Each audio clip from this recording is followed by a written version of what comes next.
Thank you for joining us. We're here with Bellamy Smith, who's going to talk to us about college transition, leaving home and going to college, or just plain old leaving home. Bellamy, I understand that you at home in Atlanta, and then you chose the College of Charleston, South Carolina. Am I correct? Yes. So that's quite a ways from home. You can't just whip home for a home-cooked meal or to see mom and dad. Tell us a little bit about what it was like to leave home. Well, it was a very interesting transition at first. Luckily, I was only 6 hours away from home, so if I did get homesick, I could go home for the weekend, but I know many people don't have that luxury. I also lived with roommates. That really helped. I didn't live in a dorm. I lived on my own with 4 other girls, and we cooked for ourselves, we cleaned for ourselves, we had to manage our own time. It was a very big transition. Did it seem better for you to be living with other strangers, really, other girls, or would you have been more comfortable in a dormitory or living alone?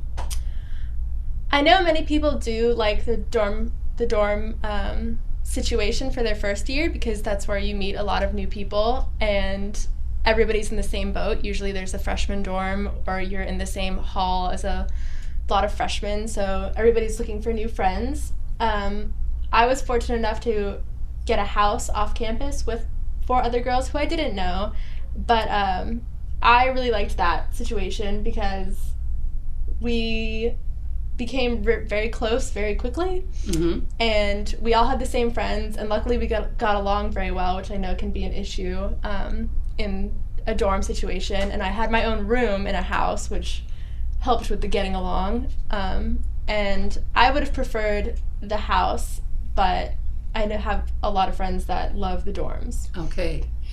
And some people even choose the Greek life. Is that still active on campus, or am I a little out of date? Charleston does have a very large Greek population. It's not my scene, but I was still friends with a lot of sorority people. A lot of people think that if you're in Greek life, you only hang out with other Greek life people. That is not true. You have a lot of other friends, and some of my really good friends are participants in Greek life. Okay. So those are the choices to live.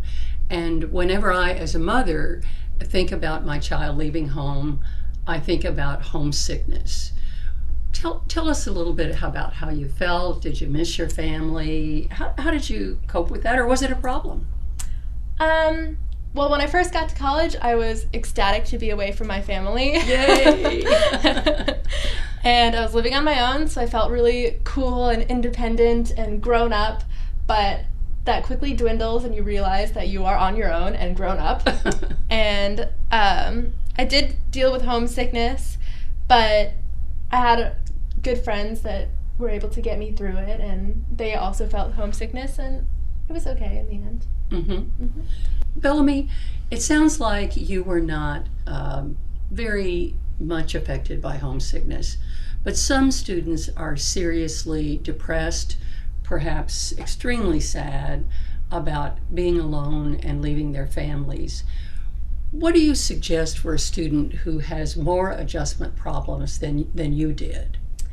Well, I know there are, on all campuses, at least 99% of campuses have a free counseling center for students, which I highly recommend. A lot of times they have peer counseling, which is always good.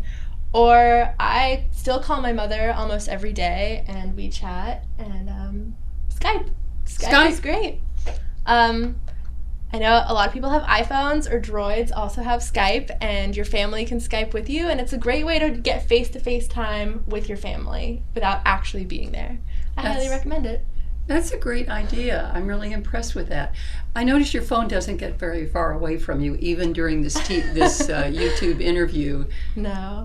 And so would you say that a cell phone is an absolute necessity for college? Absolute necessity for college. I use it to call my friends, to find out where my friends are, where the latest hangouts are. I use it for Skype and FaceTiming with my family, and most of my organization comes from my phone.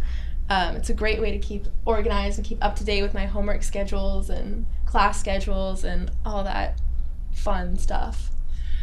Some students run wild when they experience college freedom for the first time.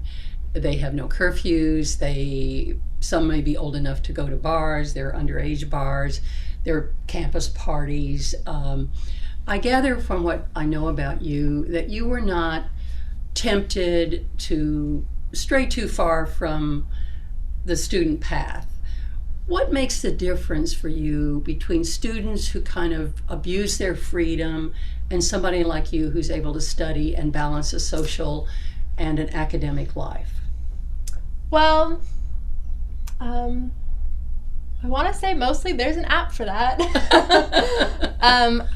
Like I said, my phone is a very good organizer for me, and when it's beeping at me telling me that I have all this homework to do, it's kind of hard to ignore it and look away when you have the homework staring you in the face. I was tempted to go out, and I did have those days where, you had a big exam and you just want to go out and blow off steam, which I did do, and it was fun. And everything in moderation, I would say, is okay. Everything in moderation. Good advice. Sounds a little like Nancy Reagan. Just say no.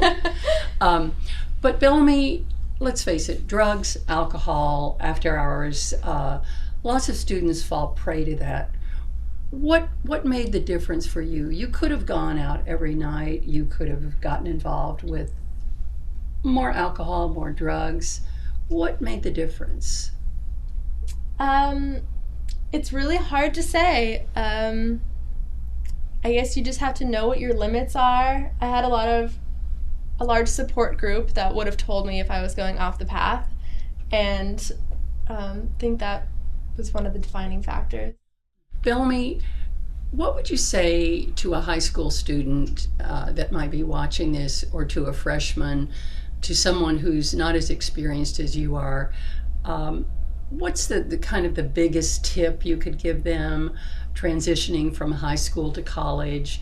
What do you think is the most important thing you'd like to say to that person? I would probably tell that person that no one is rooting for you to fail. Everybody, when you go to college, even if you're a non-traditional student, everybody is... Non-traditional meaning perhaps a mom who stayed at home for a while, perhaps a returning veteran. Or even just taking a few years off and now you're going back to school. You might feel a little older than everybody. Mm-hmm. All students, nobody is rooting for you to fail. All of your peers want to be your friends. They want to at least make an effort. No one's secretly wishing you harm in your classes. Your professors want to help you. They want to help you get a good grade in their classroom. So I would say that take the chance, put yourself out there. And I know it sounds kind of cliche, but you got to do it. That's what I would say. Thank you, Bellamy. It's been a pleasure interviewing you. And I know that you'll be on a couple of other YouTubes, and one of the topics Bellamy will be talking about is something she mentioned briefly, that is how to study in an organized fashion. So if you like this video, there'll be another one to follow. Thank you very much, and check the captions for contact with the Student Assistance Program. Looking forward to seeing you on another video.